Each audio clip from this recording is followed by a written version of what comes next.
მოგესალმებით. მედია კავშირი ობიექტივი პირდაპირ ეთერში განაგრძობს მაუწყებლობას. გადაცემით ახალგაზრდულის სული. დღევანდელი გადაცემის წამყვანები უცვლელად მე მარიამ კაპანაძე და ჩემი თანაწამყვანი ესმა გუმბერიძე გახლავართ. ჩვენს მაყურებელს გაგაცნობს ტელეფონის ნომერს 3388-105, ხოლო სკაიპის მისამართია ობიექტივი 2 ლათინური ასოებით. დაგვირეკეთ და აუცილებლად გამოთქვით თქვენი მოსაზრება. ჩვენ სტუმრებთან ერთად შეძლების დაგვარად გიპასუხებთ. მოგესალმებით, ჩვენ დღეს ვსაუბრობთ ჩვენთვის პირადად ძალიან მნიშვნელოვან საკითხზე.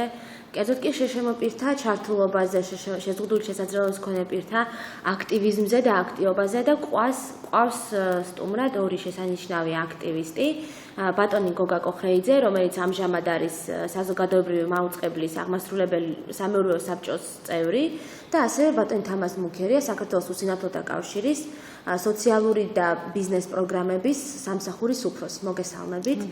ბატონი გოგა სკაიპით ჩაგვერთვება. მადლობა ორივეს, რა თქმა უნდა, გადაცემაში მონაწილეობისთვის და ჩართვისთვის.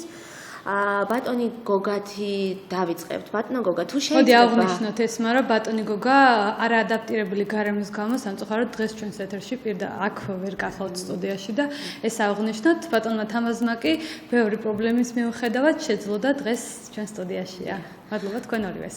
დიახ, ნამდვილად. ბატონო გოგა, თუ შეიძლება მაყურებელს მოკლედ რომ წარუდგინოთ რამ განაპირობა თქვენი შეზღუდული შესაძლებლობის მქონე პირთა უფლებების საკითხში ჩართულობა აქტიურად, იმიტომ რომ თქვენ ასე ვთქვათ პირველი თაობის აქტივისტი ბრძანდებით უკვე საქართველოს დამოუკიდებლობის შემდეგ. თუ შეიძლება ამაზე რომ მოკლედ გაგვიზიაროთ. მადლობა, მივესალმებით მაყურებელს მედიაის მისწრაფმა. ცოტა ხმამაღლა თუ შეიძლება და მოგესალმებით ყველას, მივესალმებით ამას, მივესალმებით მაყურებელს. დიდი მადლობა მოწვევისათვის რაციონაში. მოდი დავიწყოთ ქართულ ბავშვებში გამოიწვია მომხარეობამ 21 წელს ასი გადახდომისები. იძულებული გახდი პრობლემის ცხოვრებით მეცხოველად და 10 წელს მოხდა ჩემს ცხოვრებაში ისეთი ფაქტი, რომ მე ვიტყოდი გამიმართლა ეს იყო ის, რომ ამერიკიდან მომივიდა მოწვევა, ასეთი პროგრამა და მაშინ როდესაც წავედი ნახე საუკეთესო როგორ უნდა ცხოვრობ ვისი უფრო ჩვენ საერთოდ როგორ უნდა ვეცხოვროთ, მე გადავწყვიტე რომ ძალიან აქტიურად ვიმუშავა ამ ხალხის უფლებებისათვის. უბრალოდ ჩემი პირველი სურვილი იყო ის, რომ ისაც უნდა იქნანახი როგორ კაცი მეღალეთი გადამიტანა. ესე იყო ეს ყველაფერი და ნელ-ნელა დაიწყო ვიყავით ძალიან ცოტა სულამელი ადამიანი და უკვე წლების განმავლობაში ნელ-ნელა გვერდებოდა ხალხი, იყო სისხლა, იტაფებუში იყო უსვლას, რომ საუბრობთ ჩვენ ქვეყანაში ისინი ხდება იმის მოთხოვნად მარეობა სულ უნდა ინტერესდებოდეთ ჩვენ ქვეყანაში მოხდა ისე პროგრამას რომ უკანონოდ დაიწია, მაგრამ იმედი მაქვს რომ ეს ყველაფერი გამუდამოდ დაიზრება ადგილიდან და აი ამაზე აუცილებლად კიდე მოგვიანებით გითხავთ, ანუ დონის უკან დაწევაზე. თუმცა ახლა შემდეგი კითხვა უცბად უნდა დაგისვათ თქვენს პოლიტიკურ საქმიანობასთან დაკავშირებით, ანუ როგორ გადაწყვიტეთ, რომ პოლიტიკურ საქმიანობაში ჩართულიყავით და თქვენ პარლამენტის წევრიც ბრძანდებოდით 1999-2003 წლებში. და რა ბარიერებს გადააწყდით ამ პოლიტიკურ საქმიანობაში ჩართულობასთან დაკავშირებით? და ბატონო გოგა, ცოტა მკვეთრად ისაუბრეთ, იმიტომ რომ ხანდახან არის მისხომე ხმა. იმას გითხრათ, უბრალოდ ჩემი პოლიტიკაში მოხვედრა, ანუ ჩემს სურვილს არის პოლიტიკაში აგებული, ანუ მე არ მივიწყდი პოლიტიკისთვის. უბრალოდ იმ პერიოდში მე აქტიურობა ისე დაემთხვა, რომ 99 წელს დამირეკეს შემომთავაზეს მონაწილეობა არჩევნებში. პირველი ჩემი აქტივი იყო ის, რომ უბრალოდ მე არ ვიცი რამდენად ვიყავი ამისთვის მზად და მჭირდებოდა გარკვეული დრო იმისათვის, რომ შემოხასებინა. შემდგომ უკვე მეგობრებთან კონსულტაციის შედეგად გადაწყვეტილება, რომ მიმეღო არჩევნებში მონაწილეობა. ეს იყო უბრალოდ ისეთი სიტუაცია და ისეთი დრო, რომ როცა გაჩნდა მოქმედება იმისა, რომ აუცილებლად უნდა ყოფილიყო სადღაც ამ საკანონმდებლო ორგანოში ან საქმე ადამიანი რომელიც იქნება მოტივირებული. აი მე უფრო კიდევ ტექნიკური ნაწილი ძალიან საინტერესო არის ზოგადად, იმიტომ რომ შეშემო პირისთვის მაშინ და დღესაც და მაშინ ხომ საერთოდ გარემო იყო ძალიან არაადაპტირებული. არადა ჩვენ ვიცით ახლა ქართულ რეალობაში, რომ აი მაგალითად ძალიან ბევრი საკითხი ხო, პოლიტიკური აქტივობა ხო, შიდა პარტიული საკითხები გვარდება არაფორმალურ გარემოში, სხვადასხვა არ ვიცი, წრეებში და ასე შემდეგ, თქვათ რესტორნებში და აი ამ ყველაფერში აუცილებელია ჩართულობა იმისთვის, რომ თქვათ ეგეთ გადაწყვეტილებების მიღების პროცესში ადამიანი ჩაერთოს და თქვენ როგორ ახერხებდით ამას, როგორ ძლებდით აი ამ ბარიერებს? ესმა სიმართლებით და ეს კითხვა ჩემთვის ნამდვილად მოულოდნელი იყო, იმიტომ იქიდან გამომდინარე, რომ ბევრმა აი ეს ნიუანსები ნამდვილად არ იცის და ნამდვილად ვერ წარდგენია, რომ რამდენად რთულია შენი უფლების განხორციელებაც კი მიუხედავად იმისა, რომ ხალხს აყალბებდა გამოში. როდესაც არაგად იმისაც რომ მუდმივ ცხოვრებაში ყოველდღიური ურთიერთობა გქონდეს იგივე კოლეგებთან იქნება და სხვადასხვა ეს ძალიან დიდი პრობლემა. მოდი ესე დავიწყოთ, რაც იყო ეს იყო რომ პარლამენტის შენობაში ეს პრობლემა. ერთი განმავლობაში ძალიან კარგად მახსოვს ერთი წლის განმავლობაში უბრალოდ მიწევდა იმის საუბარს სიცხვით ეს რომ ადამიანი უშოქდა არაფერს შესაძლოა ამის შემდგომ იყო, რომ ერთ-ერთ შესაძლებლობაში პროგრამი იმობუჯანაძის ინიციატივით იყო გაკეთდა შესაძლებლობა. ამის შემდგომ მე უკვე შევძლებდი ამას გარკვეული პერიოდის განმავლობაში დამოუკიდებლად, მაგრამ შევიდე და გადაადგილდა ინტერესიდან შეიძლება. რა თქმა უნდა, გარკვეულება არ იყო თეთრი, მაგრამ ყოველ შემთხვევაში ვცდილობდი შესაძლებლად ნორმების კომენტი იყო რაღაცეების, სადაც პრაქტიკულად ყველაფერი არ ადაპტირებული გარემოში. იძულებული ვიყავი, რომ მონაწილეობა მივიღო. მე იძულებული ვიყავი მაშინ, იმიტომ რომ ასე თუ ისე ვიყავი პირველი ადამიანი, რომელსაც უშუალოდ დაცვა მიწევდა ფიქრი, მომდინარე იქიდან, რომ ძალიან ბევრი კანონი აქვს, ძალიან ბევრი დადგენილება, რომელიც შეიძლება კომიტეტებში იქნებოდა უმრავლესობის ფონდზე შეგვიძლია აუცილებელი მასე რეაგირების მოხდენა. აქედან იძულებული ვიყავი ხოლმე და მაშინ ახალგაზრდა სისტემები იყო, როდესაც მყინვარი წვერის მეთოდი 15 წლის მერე უკვე აღარავის აღარ უყურებდა ჩვენი კიბერნეტიკა პრომოციარული და მეტო სვალობდი. ეხლა უკვე რაც შევედი გამოვიცვალე ადგილების საშუალება და დამოუკიდებლად ცხოვრობ, პრინციპულად ატარა ბარიერის სადმე არის პრინციპულად არ მივდივარი, სადაც რომ იქნება ეს ინძელი იქნება ეს პრობლემი შენობის სადაც იმპათიზებული ხარ, რომ ამის ადაპტირება. აი თქვენს პარლამენტში საქმიანობასთან დაკავშირებით იქნებ მოკლედ ასევე გითხრათ, რა გაკეთდა იმ დროს აი შეშემო პირთა უფლებების კუთხით და ასევე ზოგადად სხვა საკანონმდებლო პროცესებში თუ იყავით ჩართული, რომელიც შეშემო პირებთან არ იყო უშუალოდ დაკავშირებული. მე როდესაც პარლამენტში მაშინ ჩვენ მქონდა ერთადერთი კანონი ეს იყო ესე ერთა სოციალური დაცვის შესახებ კანონი და იყო მოგულად მიერ მიღებული 90 წელს სტანდარტული ტესტი, რომელიც ფიქრობთ ერთებული იყო ჩვენი ქვეყანა, როგორ იყო მიერთებული პირდაპირ რატიფიცირებული ტესტების ამოხსნა, უბრალოდ კანონი, რომელიც მიიღეს წლის მათ შეფერებული ეს კანონი მოხდა სტანდარტულ ტესტებზე. ანუ იგი მოხდა მისი რატიფიცირება. სხვადასხვა ის დოკუმენტი ბევრად არ განსხვავდება იმ დოკუმენტისგან, რომელიც შემოგვიყვება ინიცია გამიღებული 2000 9-ში მივიღო. კონვენცია როდის მივიღო 2011 ხმა ცოტა ცუდად ისმის ბატონო ხმა და ჩვენ ძალიან ცუდად გვესმის თქვენ და ცოტა მკვეთრად რო ვისაუბროთ, იმიტომ რომ მკვეთრად დაუბროთ, მაგით მე მგონი Skype-ის პრობლემა არის. დიახ.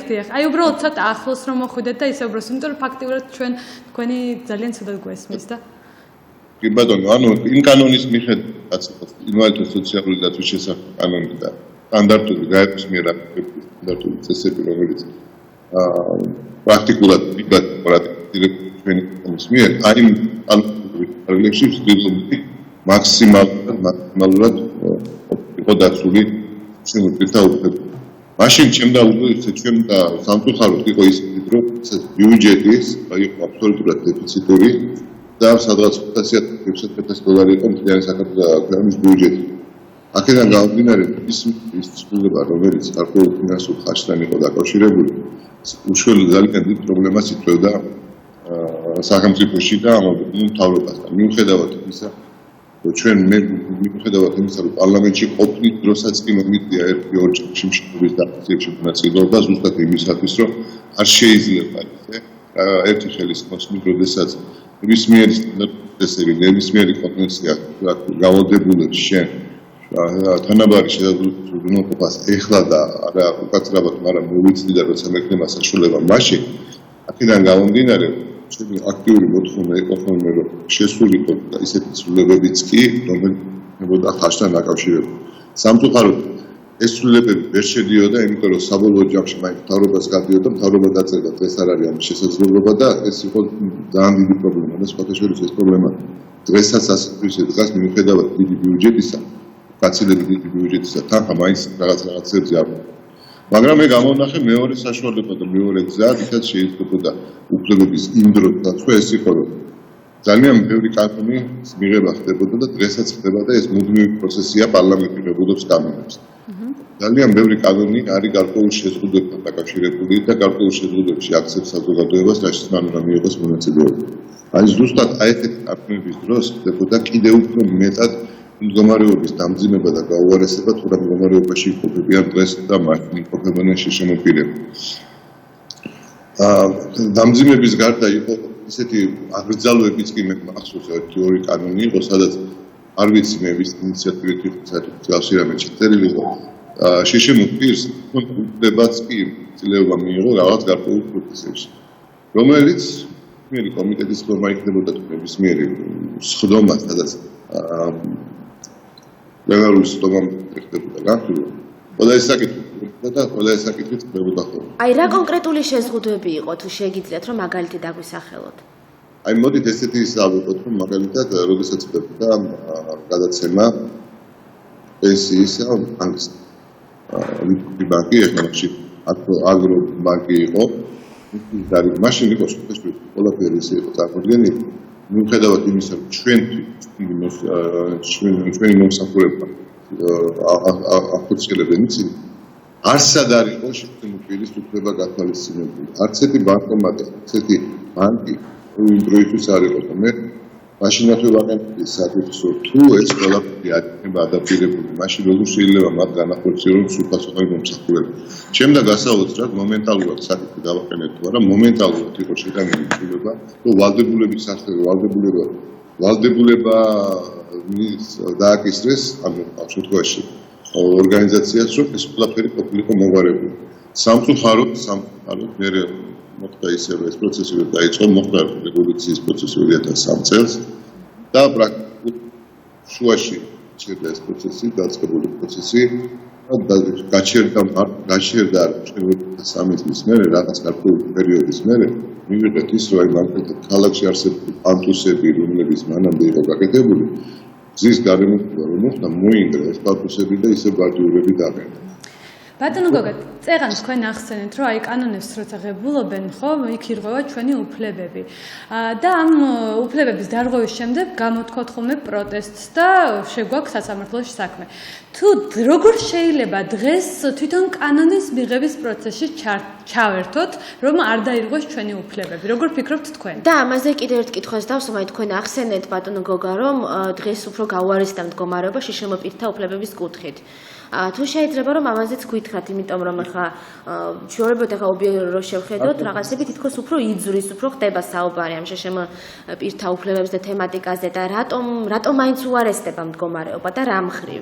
რაც მაგალითად ახლა მარიამმა რომ გადმახდებოდეს ამისი ვალდებულება ადამიანებს ძალიან გთხოვთ, ოდნავ ამისი ვალდებულება იმ ადამიანებს, ვინც ამ შემთხვევაში პარლამენტში ზის და პრეტენზია აქვს უფლებების დაცვას, იცავენ ადამიანის უფლებებს. მე არ აქვს ამ შემთხვევაში ლაპარაკი კონკრეტულ რომელიმე შეშემოპირზე, რომელიც თქვა ამ შემთხვევაში გამოხატული ფონდ არა ნებისმიერი ადამიანი რომელიც უფლებრივი კუთხით იბრძვის უფლებათა დაცვის კომიტეტია თუ რა მათ ყოველთვის უნდა ეცადონ და დასვანის საკითხი რომ ამ კანონის ნებისმიერი კანონის მიღების შემთხვევაში ირღვევა თუ არა გარკვეული უმცირესობების თუ სხვადასხვა ტიპის ესა უფლებები მაგრამ ამ შემთხვევაში მაინც არიან ის ადამიანები, მაგრამ მაინც ირღვევა ეს უფლებები და როგორ რა შევცვალოთ ჩვენ ამისათვის, რომ ჩვენ ცოტა უკეთესი მდგომარეობა შეგვექმნას. აქ უკვე მივდივართ ზუსტად იმ პრობლემამდე, რომელიც მე ყველაზე ძალიან მარტივად ეს არის კომპეტენციის პრობლემა. მიუხედავად იმისა, რომ ძალიან ბევრი მოტივირებული ადამიანი გაჩნდა და ძალიან დიდი ვალდებულება ასე ვთქვათ, სახელმწიფოს დააკისრა იგივე კონვენცია, რომ მათი ჩართულობა უნდა იყოს ყველა დონეზე, გამოჩნდა გაჩნდა სურვილი იმისა, რომ ეს ხალხი იყოს ჩართული სხვადასხვა პროცესებში, გამოსვლებელ ხელისუფლებაში, საკანონმდებლოში, სხვადასხვა იმებში პრაქტიკულად გამოსული, მაგრამ ამ ყველაფერს არ მიყვა კომპეტენცია პირდაპირ. ანუ არ მიყვა ის, რაც ყველაზე მთავარი და ვალდებულია, რომ შეშემოწმდეს თუ ასახნებ, დაასახნო და ასწავლო. არ მიყვა ის სწავლება, ანუ პარლამენტის და დეპუტატების ამ შემთხვევაში აღმასრულების როცა მუშაობთ პრობლემის სწავლებაზე არა მაქვს აპარატური მას ტრენინგები უკარი, მაგრამ ყოველ შემთხვევაში ის უნდა იყოს თვითონ მოტივირებული. ანუ თქვენ როგორ ფიქრობთ ის შემოწირებული? ის მოტივირებული იმისათვის, რომ ყველა იმ ინფორმაციას, იმ პრობლემებს, რაც ხდება, მოუყაროს თავი, ეძებოს გზა ამ ყველაფრის გადაწყვეტის და გადაწყვეტის გზა ძალიან მიოლია. კიდევ ამ თუ გაქვს ადამიანის კომპეტენცია და იცი როგორ ებრძოლა. ყველაზე მთავარი პრობლემა თუ დააკვირდებით როგორ არის ის, რომ ჩვენ ქვეყანაში ყველა აფიქსირებს რაღაცა პრობლემაა, ყველა აფიქსირებს რაღაც, მაგრამ როგორ უნდა გადაიჭრას ეს პრობლემა, ამაზე საუბარი არის ძალიან იშვიათად. ანუ მე მაქვს საუბარი იმაზე, რომ მესმის შეიძლება თვირთი იყოს ძალიან დიდი საზოგადოებისთვის ასეწევად, მაგრამ თუ ჩვენ გავანძლებთ თვინის და პატარა გონებას ჩავთვალთ, ეს თვირთი შეიძლება ძალიან გავშემსუბუქდეს კიდევ. უბრალოდ ეს პროცესი უნდა დაიწყოს, ეს პროცესი არა. ამაზე არავინ არ თვითონს აბსოლუტურად. იგივე ის ორგანოები, რომლებიც შექმნილი არის სახელმწიფოში, თქვათ, იგივე უფლებების დაცვის პრემიერთან არის გარკვეული ორგანო, კიდე სხვა. იმ ხალხს, რომელიც მუშაობს, ისეთი მდგომარეობა აქვს შექმნილი და ყველაზე სამწუხარო ეს არის, რომ ისინი მხოლოდ ვფიქრობენ დავალებული სამუშაო როგორმე შეაძლონ ისე რომ ვინმეს არ ქონდეს რაიმე პრეტენზია. იქიდან რაიმე ინიციატივის წამოყვანი წარმოუდგენელი. იქიდან უნდა მოდიოდეს ინიციატივა ზუსტად ამ ხალხის ჩართულობით და მეშვეობით, იმიტომ რომ ჩვენ სხვა გზა უკაცრავად, მაგრამ არ აქვს. აი თქვენ ახსენეთ რომ ეხა უარესდება უშიშემო პირთა კუთხით რაღაც სხვადასხვა კანონებით. აი ამ კანონებზეც გითხარით, აი მაგალითად რომელიც ნეიტრალური კანონი უფრო აუარესებს თქვა შიშემო პირთა მდგომარეობას. ყველაზე გასაგებია ეს არის. აი მაგალითად მე რომ მქონდა შემთხვევა ამას წინათ მე მგონი ის თვისად, სადაც ამაჯარიმეს მანქანის გაჩერების გამო იქ სადაც არ შეიძლება გაჩერება. ამ დროს ის კანი ყველის ეგ ჩვენ ქეითად მისთვის საშუალებას ვიგზავნებთ. მანქანა არა. ის გუდავს ჩვენ ქეითად. შეშემო პირი რომელიც დამოუკიდებად და პრაქტიკულად იმის გამოდიდება. აქედან გამომდინარე მსგავსი არ უნდა. იგივე ავიღოთ მაგალითად აი ძალიან ისეთი რომ ხდება აი მაგალითად ღვედი გადაიდოს ადამიანმა მანქანაში ხო ჩვენ ვიცით რომ ყველასთვის ეს არის ფუნქციონალური მაგრამ ჩვენ ყავს კატეგორია ადამიანებისთვის რომელსაც წარმოუდგენელი ღვედის პრაქტიკულად ის იმ ღვედს გადაიდოს მანქანა საერთოდ ვერ მართავს როცა ღვედის გადაუდებლობის შემთხვევაში მანქანას მართავს აბსოლუტურად უპრობლემა ანუ მსგავს სიტუაციებში როდესაც მე არ ვამბობ რომ აუცილებელი აქვს საერთოდ არც იქ ადამიანმა უნდა არსებობს ინდივიდუალური მიდგომა რაღაცნაირად რადგან მე კიდევ ვამბობ და ძალიან რთული არა ხელმძღვანელის გამგების ადამიანი შენ მიაფა ღვედით იმაზე საგამონაკლისო შემთხვევები უნდა იყოს გათვალისწინებული ალბათ იმისთვის რომ თორე ეხლა ესე გამოდის რომ სახელმწიფო ვითომ ჩვენ გვიცავს მაგრამ არიან ადამიანები რომლებიც ამ დაცვის გამო უფრო მეტად შეიძლება დაზარალდნენ თუ შეიძლება ბატონო გოგა ახლა თქვენ ამჟამად იმყოფებით სამეურვეო საბჭოს წევრი ბრძანდებით თუ შეიძლება რომ გითხრათ აი პირველ საზოგადოებრივ მაუწყებელზე ხო თქვათ რა ხდება შეშემო პირთა საკითხების კუთხით რა ღონისძიებები ტარდება ამ თემის გაშუქებისთვის განვითარებისთვის ხელშეწყობისთვის ინკლუზიური გარემოსთვის. ცოტა შეიძლება გაეცინოს საზოგადოებას, მაგრამ უნდა თქვა მაგის თითქოს არაფერი. ჩემი მისვით, ხო, როდესაც მე მივედი, ხო? საზოგადოების მაუწყებლის სამთავრობო საბჭოში სულ რამოდენიმე დღეში გამოსდა პანტუს. საზოგადოების მაუწყებლად. სულ რამოდენიმე ხანში ამ პროცედურას როგორც მოესწრო გაკეთდა ლიკი. რომელიც წელიწადი აღმოჩნდა მანამდე და მარტო ჩვენ წარებია ადამიანს. გაკეთდა აქტივი სველი წერტილი. მოდის შეფეთქ ყველაფერს თავი დავამოწმე. შეიძლება ჩემთვის გაკეთებია. რომელიც ასე თუ ის ანტიპროდუქტი დამჭირდება. მე ძალიან ბევრ რამეზე პრივილეგიაზე, რომელიც მე შეგიძლია უარს ვამბობ აფერავებული და ვთქვით, რომ მაქსიმალურად იყო საკუთარ თავზე დამოკიდებული. ანუ მე შევხედოთ ტელევიზიაში სივრცეში პირველი მაუწყებლის საზოგადოების სივრცეში შეიქმნა ისეთი გარემო, სადაც რაღაც საქმიანობა შეიძლება ფუნქციონირებინა და ამავდროულად სტუდიებიც კი სადაც ასეთი სტუდია ასეთ ტელევიზიაში არ არის ჩხუბილი და ადაპტირებული და ეცეს ვიდეოს გარდა სტუდიებშიც კი ადამიანს უნდა საშუალება რომ უკვე მუშაობდა თუ კარგად გიორგი მუშაობდა ახმეტელი ტელევიზიაში და მე მგონი პრობლემა და სამწუხაროდ სხვადასხვა ეს აქტივობის განმავლობაში ყველა ხელოვნად აფიქსირებული იმპაქტი ადაპტირებული სივრცე მარტო 3 საათი უნდა იყოს ეს იქა სადაც ადამიანები მუშაობენ ანუ შეგვიძლია ვთქვათ, რომ გარემო რახან ჩვენთან სისტემური მიდგომების ნაკლებობა არსებობს, შეგვიძლია ვთქვათ, რომ ინდივიდუალური მიდგომა და ინდივიდებიდან გამომდინარე მაინც თუ ხდება რაღაც ცვლილებები, ესეც კარგია და ინდივიდუალური ჩართულობას ძალიან დიდი მნიშვნელობა აქვს ჩვენ სისტემაში. კარგია რაღაცა რო იწვება ეს, მე გეთახმები კარგია, მაგრამ აი ინდივიდუალურად ერთი ადამიანის მიმართ რო იწვება, ეს არის ჩემთვის ყველანაირად მიმართ. ნამდვილად ყველაზე უნდა იყოს მორგებული. ბატონო გოგა, იცით რა მაინტერესებს? გავხდებით და მე არ მინდა დავასახელო ეს. იყო სიტუაცია, როდესაც ჩვენ ადგილის ადაპტირება მოახდინეთ, რაღაც გარკვეული ორგანიზების ვატარებდა. და როცა ამოვედით იქიდან, მომჩა. ის ადაპტირება მოშალეთ. თუმცა არავის არ უშვილდა, ხა შეიძლება და იმის დატოვა. აი ხო წარმოგიდგენიათ, აი რაც საოცარ იმაში რა გაუკეთეთ. ამაკეთეთ და ჩვენ წამოვედით მოშალეს გეკრება იმის მერე სხვა აღარავინ არ მივიდეთ. ბატონო ჩვენ ძალიან დროში ვართ უკვე შეზღუდული. ერთ შეკითხვასაც დავსწავლე და შემდეგ გადავიდეთ ბატონ თამასთან. ბატონო გოგა, აი კეთდება სხვადასხვა პროექტები ადაპტირებულ გარემოსთან დაკავშირებით, კეთდება სხვადასხვა პანდუსები, თუმცა კი რაღაც ადგილები არსებობს ის გაკეთებული ადგილებიც, რომელიც არ ფუნქციონირებს ისე როგორც საჭიროა. ამ შემთხვევაში როგორ ფიქრობთ, ვის მიუძღვის წვლილი იმ არასწორად დაგეგმილი პროექტის შესახებ? ან როგორ შეიძლება ეს გამოვასწოროთ, რას ფიქრობთ თქვენ? ყველა შემთხვევაში წვლილი, როდესაც ხდება განხორციელება და სახელმწიფო აკეთებს, წვლილი იმისა, რომ რაღაც არის გაკეთებული, არის სახელმწიფოს აღწევს, ეს არის ოჯერობრივად, მაგრამ თუ ხდება მიღება იმ მონდოქების მოძებნებით, რომელიც მიგებდა ხდება ფაქტის გადაფილება. მონაწილეობის შემთხვევაში შემოფილი ყავ ჩართული, მაგრამ გაპარული იყო ის დონეები. ეს კანონი დახვეწილი დონე კიდევ ამ ფაქტორები ადამიანების რომლებიც ალბათ რეგულირებენ მონაწილეობას იმაში და იყვნენ ნაკლებად კომპეტენტური ეს ერთი და მეორე ძალიან მნიშვნელოვანი არის მე ესე ვფიქრობ ამ იმაში რომ აი ეს კანონმდებლობა რომელიც არის და პრაქტიკულად არის ცუდი არის იმდენად ცუდია, რამდენადაც ამას ცუდად იქნებოდა. აი მაგალითად ესეთ მაგალითს ვეთქვი, იქ არის ნახაზები და არის როიტვიან ნაწილი, რომელიც არის დაწერილი. სამწუხაროდ უყურებენ ვიღაცები ნახაზს და იმ არის აღწერილი არის და იქ თუ რა როგორია იყოს გაკეთებული, სამწუხაროდ ამას არ იცნობა რა. და ჩვენ მივიღეთ ის რომ მივიღეთ სადღაც სტრიქონი, მაგრამ არ მივიღეთ იქ გვერდზე პანკუსი, როდესაც ამოვსირთად არსებობა არის სავალდებული.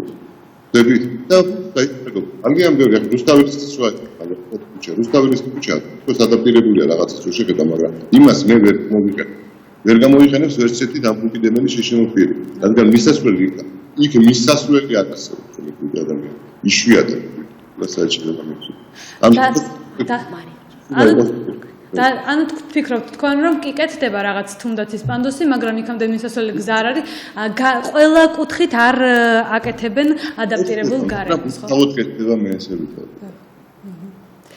მოდით ბატონო გოგა გადავიდეთ ამჯერად ბატონ თამასთან, თორე დრო აღარ დაგვრჩება. ბატონო თამას განვალთ თქვენთან შეკითხებით. მოდით თქვენ ხართ ოსნათთა კავშირის წარმომადგენელი ამჯერად ჩვენს სტუდიაში და მოდით დავიწყოთ თქვენი პროექტების შესახებ პირველ რიგში. რა პროექტებს ახორციელებთ თუ შეიძლება?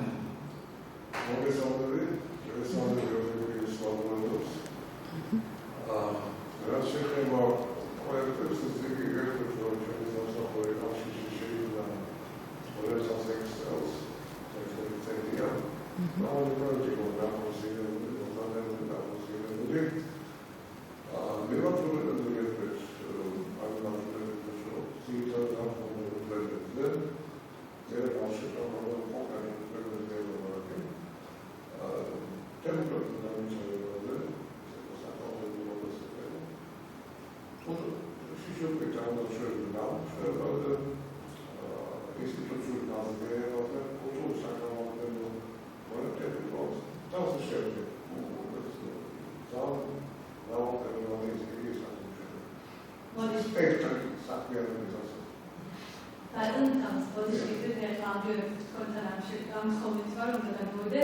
შეიძლება ოდნავ მკვეთრად ვისაუბროთ, იმიტომ რომ ჩვენი მაყურებლისთვის შეიძლება ძნელად გასაგები და გაურკვეველი გახდეს საუბარი და თუ შეიძლება ოდნავ მკვეთრად ვისაუბროთ, ცოტა ხმამაღლა რომ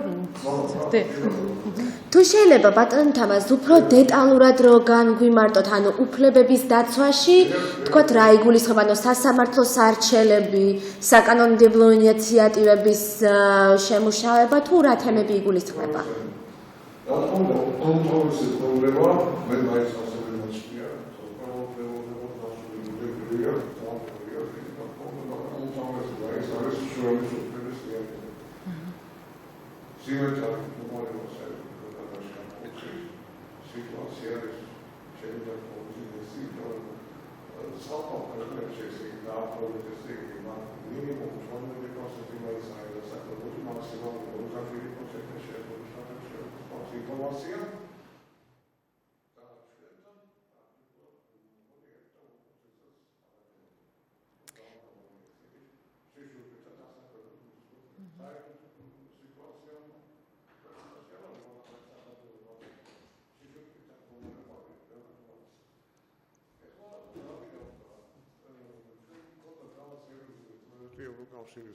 მიერ დაფინანსებული შემუშავეთ კონცეფცია, რომელიც ეხებოდა შიშუპიდან, ეს უსინათლოზე ყველა შიშუპის, ყველა კატეგორიის შიშუპის ეხებოდა, ბუნებრივია მოდელი შევთავაზეთ, იხილებოდა პარლამენტში ჩვენი საინიციატივო წინადადება, სამ კომიტეტში განიხილეს, მერე ბოლოს ესე იგი სამწუხაროდ ესწრებოდა მინისტრის მოადგილე ლომიძე ასეთი დავიცი და რა ვიცი რომ თქვა რომ არ მოიწონებს კონცეფცია ას მაგას ვიტყვი მაგრამ ყოველ შემთხვევაში ჩათვალეს რომ ნაადრევია ეს ბატონო როდის მოხდა თუ შეიძლება როდის მოხდა ეს მოხდა 2014 წელს 2014-ში ესე იგი წარუდგინეთ ჩვენ უკვე გამზადებული ჩვენი პროექტი მაგრამ არ გადაიქცა კანონ პროექტად, იმიტომ რომ ფაქტობრივად აპრობაცია გავიდა კომიტეტებში, მაგრამ ავტომატურად სამინისტროს,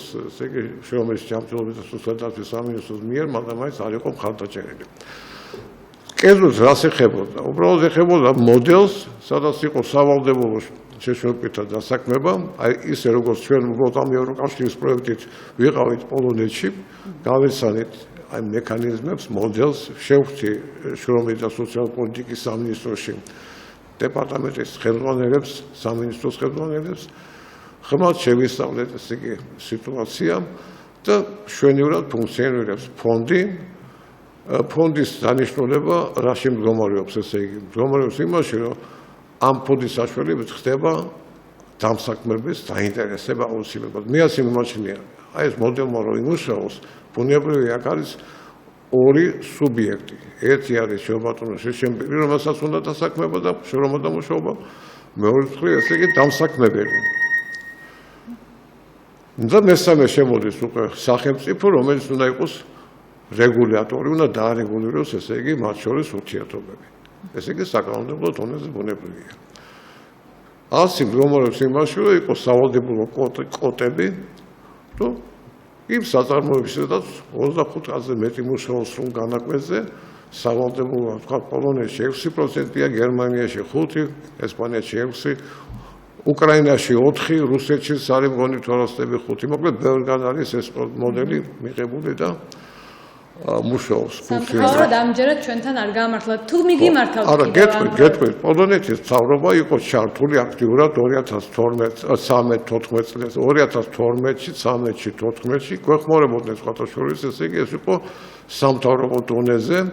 მე კითხვა დაუსვით, თქვა, ესე იგი საქართველოს მთავრობამ არ ყო თქვა ეს მოდერნიზაცია.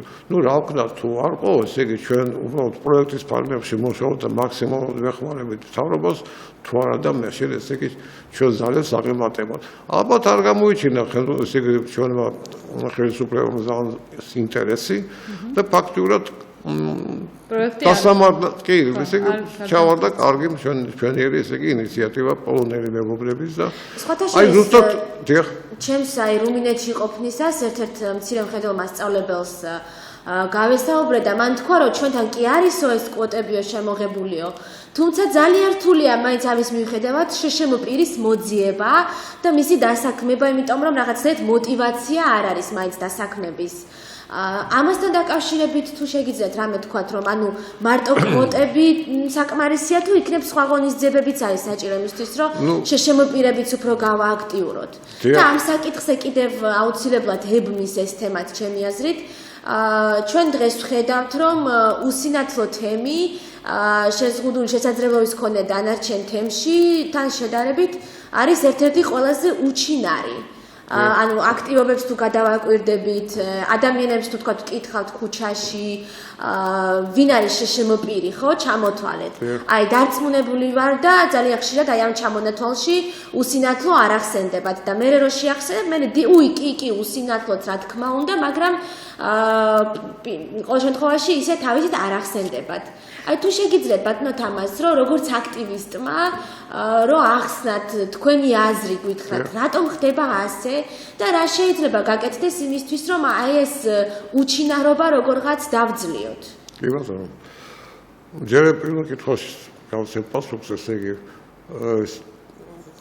კონტინგენტზე იყო საუბარი რომ არ მოიძებნება და ასე შემდეგ. არა მგონია რომ ესე იგი ეს იყოს მართალი, იმიტომ რომ უბრალოდ ისტორიას გავიხსენებთ ჩვენი ორგანიზაციის, რომელსაც უწოდებდნენ უსინათლო საზოგადოებას, ჩვენ გვქონდა 26 ძალიან სერიოზული საწარმო. ესე იგი ბრუნვა იყო 300 მილიონი, მანეთის ძალიან დიდი თანხა იყო იმ დროინდელი, ესე იგი კურსი დოლარებთან დოლარებში გადავიყო დაახლოებით რაღაც 400-500 მილიონ დოლარამდე იყო. ბრუტვით ბრუნვა იყო ესე იგი საწარმოების. 3000-მდე პირველი და მეორე ჯგუფის უსინათლო მუშაობდა ჩვენთან. ერთი იმდენი მუშაობდა კიდე მხედველი. სპეციალისტები უმაღლესი რანგის, ესე იგი. უსინათლოები იყვნენ მართალია იდეალურად არ იყო მოწყობილი სამუშაო ადგილი უსინათლოსი, მაგრამ ადაპტირებული იყო. მე მახსოვს, ესე იგი, სამუშაო ადგილი უსინათლოსი, სადაც იყო მორგებული, კიდე შპალერის წარმოებაში გნებავთ საკანცელერო ნივთები და ასე შემდეგ. 250 სახის პროდუქცია გამოდიდა ჩვენთან. 3000 მუშაობდა. კანონმდებლობა 90 წლებში გაქრა, შემოვიდა მეწარმეთა კანონი, ჩვენი ესე იგი ფაქტურად ფუნქციონირება ამ საკანონმდებლო ველიდან იქნა ჩვენ ბატონო ამოვარდნილი და 3000-მდე უსინათლო დარჩა გარეთ. ეს მხოლოდ და ხუთ უსინათლოზე ვაყო. სხვა შეშმოპირები საზოგადოება, ყრუცა საზოგადოება არსებობდა ჩვენ ბატონო, იქა საკმაოდ ბევრი ხალხი მუშაობდა. და ისედაც შეშმოპირები იყვნენ სხვა ორგანიზაციებში, სხვა საწარმოებში დასაქმებული სხვა კატეგორიის შეშმოპირები. საკმაოდ არის, თუ მოდი ასე ვთქვათ, შედარებისთვის ვთქვათ, პოლონეთის საზოგადოებაში მართალია უფრო მრავალრიცხოვრივია, ბევრად მეტი ყავთ, მაგრამ 12000 უსინათლოა დასაქმებული. და საერთოდ 300,000 შეშმოპირია დასაქმებული ეს სხვა კატეგორიის, ხო? აი ამ მოდელის საშუალებით. ნუ თუ ჩვენი უსინათლოები და ჩვენი შეშმოპირები ბევრად ჩამორჩებიან არ ამგონია. ინდივიდუალურად თუ გაესაუბრო, ყველასაოს განათლება, ბევრს მაგისტრატურას დამთავრებული, დისერტაციები დასული და ვერ ახდენენ რეალიზებას თავის სოფლის. რატომ? იმიტომ რომ ყურადღება არის აღექცევა და არ არის შემუშავებული სახელმწიფო პოლიტიკა შეშმოპირთა მიმართ. ეს პოლიტიკა რო შემუშავდა, აი მე გეტყვით 90 წლების აქეთ ხომ დღემდე პრაქტიკულად ესე იგი კანონმდებლობა არ არსებობს. არ არსებობს, კი არის რაღაც სოციალური მომენტები არსებობს, სოციალური პროგრამები არსებობს, აი მაშინ რომ თქვი მე ესე იგი რომ შევთავაზეთ ჩვენ პარლამენტს და ჩვენს ესე იგი ხელისუფლებას ჩვენი მოდელი სამინისტრო ზუსტად იცქო, რომ ეს ნაადრევია და ჯობია, რომ ჩვენ ესე იგი ჩვენ გვაქვს პროგრამა, სოციალური პროგრამა დასაქმების და აი ამ პროგრამას მივყვეთ ესე იგი. თანხები გამოყოფილია საკმაოდ სერიოზული თანხები, შედეგი, ვიცით რომ ძალიან პრაქტიკულად შედეგი. 11 უსინათლოა დასაქმებული როგორც ვიცი ამ პროგრამით ბატონო და თუ არიან სხვა კატეგორიის შეშუპირები, მათი რაოდენობა ძალიან მცირეა. პრაქტიკულად არ მუშაობს ესე იგი პროგრამა დასაქმებასთან დაკავშირებით, ამიტომ მე მაინც იმ პოზიციაზე ვარ, რომ მოდელის და მექანიზმის გარეშე პრობლემა არ გადაიჭირება. მე მაინც და რაც შეეხება ცნობიერებას ადამიანების, კი ბატონო. ამაზე უნდა მეკითხა ის. კი ბატონო, რა თქმა უნდა, ხო. აი ხა მაგალითს მოვიყვანთ ელემენტარულად. მე ოჯახურ ამბებს გეტყვი, მეუღლე გადამესვლა და მაშინ როცა იყო მეუღლე სოციალური მეზობლები, ნაცნობები როგორ იყო, ვინც კარგად მისვლა და მეგობრები მყავდა და შემდეგ ეს მათთვის არ იყო რაღაც სასწაული, მაგრამ კითხვას უსვამდენო. როგორ ესე იგი, როგორ უგლითო ამ ადამიანსო, როგორი პასავს წვეს, ალბათ ეს, როგორი ხდის ტანზე, როგორ იცმევსო, საჭმელს როგორ მიიწევს, ესე იგი, წარმოდგენა აქვს, რომ ესე იგი, რადგან უსინათლო ხარ, უნარო ხარ ფაქტიურად ესე იგი. არ არის ასე ბატონო, ესე იგი, კიდევაც წვესაც ვიპასავ, შე ბატონო, შვენია საჭმელებსაც ვამზადებ, საუკეთესო საჭმელებს, ესე იგი, ქართულს, ყველაფერს აბსოლუტურად. და საქმიანობა 40 წელია მუშაობ ესე იგი კავშირში და რა ვიცი ესე იგი ჩვენ პატარა წვლილი შემოვ და ასეთი ძალიან ბევრია აი როგორ ყიდულობთ ხოლმე პროდუქციას აი ეს მაინტერესებს ძალიან პროდუქციას როგორ ყიდულობთ პროდუქცია მაღაზიაში პროდუქციას ყიდულობ საუკეთესო ესე იგი როცა გამცირდება ჩემგან ისწავლა გამცირებულმა პროდუქტის ყიდვა ესე იგი ვინც მასილებდა ესე იგი არაერთხელ რომ ერთიო ბატონო ზუსტად ესე იგი იმ მეთოდით მე როგორც ესე იგი ყიდულობ პროდუქციას ყველაფერს მე ყიდულობ ზუსტად იმას რაც მე მჭირდება და ზედმეტს არა ყოველთვის მიყვარს მარაგები აუცილებლად არ შემიძლია რომ მასივაში არ გქონდეს ესე იგი მარაგი მეზობელთა ყოველ შემთხვევაში არ დავდივარ სათხოვნელად ესე იგი პროდუქტების და ვაზრდებ შვენივრად ესე იგი უგლი ჩემ თავს ამჟამად მარტო ცხოვრობ მაგრამ შვენივრად ესე იგი ვახერხებ აი ბატონო თამარ, წეგან ეს მომკითხათ, რომ თითქოს დაუჩინარები ვართ უსინათლოებიო. იქნება ეს ჩვენი, ანუ წეგან ისიც აღნიშნა, რომ ჩვენი წვლილი ხო არაა, რა შეიძლება გავაკეთოთ, რატომ არ ვართ ჩართულები უფრო მეტად უსინათლოების სხვადასხვა პროექტებში, რატომ არ čanvart. წეგან ეს შეკითხვა დაგისვათ, თუ შეიძლება რა თქმა უნდა. ჩვენი ანუ უსინათლოთა კავშირის თითქოს და არ ჩანს, რომ უსინათლოთა კავშირი უფრო მეტად აქტიურობს. მე გეტყვით, იცით რა არის, მაგალითს მოვიყვან ელემენტარულად, ესე იგი აქტიურ მოქმედებას, ესე იგი აუცილებლად მოყვება შედეგი. ისევ გავიხსენებ ევროკავშირის პროექტს, ესე იგი ჩვენ ქონდა დაგეგმილი პროექტით, გარდა იმის რაც მე მოგახსენეთ შრომის უფლებასთან დაკავშირებით შემუშავებული ჩვენი კონცეფცია. ჩვენ ვაგზავნებთ მუშაობას, მე ვიცი რომ მე შემდგომში შრომის და ჯანდაცვის სამინისტრომ ესე იგი საფუძვლად აიღო ეს კონცეფცია ჩვენი და აქვთ ეხლაც კი აქვთ ხალხაშორის, მაგრამ ფინანსთა სამინისტროსთან რაღაც ვერ შეთანხმდით ესე იგი რაღაც ფინანსურ ამბებს. მაგრამ რაც შეეხება ჩართულობას აქტიური მონაწილეობა ხო კი ბატონო გეთანხმები ნამდვილად რომ არა ვარ ჩვენ აქტიურები და ზუსტად მაგ პროექტის პარალელში ჩვენ ქონდა დაგეგმილი მშვიდობიანი აქციები ბათუმში, ზესტაფონში, ქუთაისში, რუსთავში. თქვენ წარმოიდგინეთ, ესე იგი ჩვენთან ბათუმში ხელმძღვანელობა გამოვიდა, ხო ჩვენ მივიდიოდ ესე იგი აკერებული ქონდა ტრანსპორტი, ავტობუსი და ყველა რეგიონიდან ყავდა უსინათლოებით ბანერები, ჩვენ ბატონო დროშები და ასე შემდეგ ძალიან ესეთი სერიოზული ქონდა. ხო და რო ჩავიდით ესე იგი ზესტაფონშიც, ქუთაისშიც, მერის მოადგილე დაესწრო ჩვენს მშვიდობიან აქციას რუსთავში და თქვენ წარმოიდგინეთ რომ აი ამ მშვიდობიანი აქციების შემდგომ დაახლოებით 4-ჯერ გაიზარდა ფინანსური და ესე იგი მატერიალური შემოსავალი ადგილობრივი ხელისუფლებით. ესე იგი მნიშვნელოვანია რომ ადამიანი აქტიურობს, აი რუსთავში მაგალითს მოვიყვანთ ხმოვანი საათების მეტი რუსთავის მერეს არაფერი უკეთები უსინათლოების. იმ მშვიდობიანი აქციის შემდგომ ჩვენ ბატონო ყველა აბსოლუტურად ესე იგი რუსთავში მაცხოვრებელი უსინათლოებს დაუნიშნეს უბრალოდ კომპენსაცია თანხა მიიღო, ესე იგი გაზის და ელექტროენერგიის გადასახადის კომპენსაცია მიიღო ყველა უსინათლო.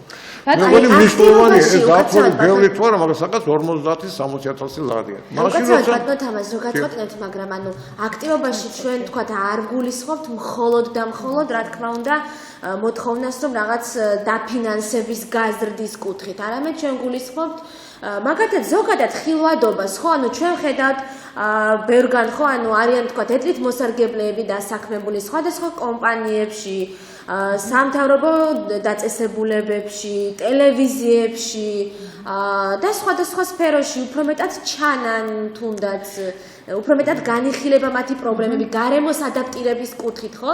როცა გარემოს ადაპტირებაზე არის საუბარი, ძირითადად საუბარი არის ხოლმე პანდუსზე, ლიფტზე და თქვათ ეთლით მოსარგებლეს რა გარემოს სჭირდება. არა და გარემოს ადაპტირება უსინათლოსაც სჭირდება, ხო?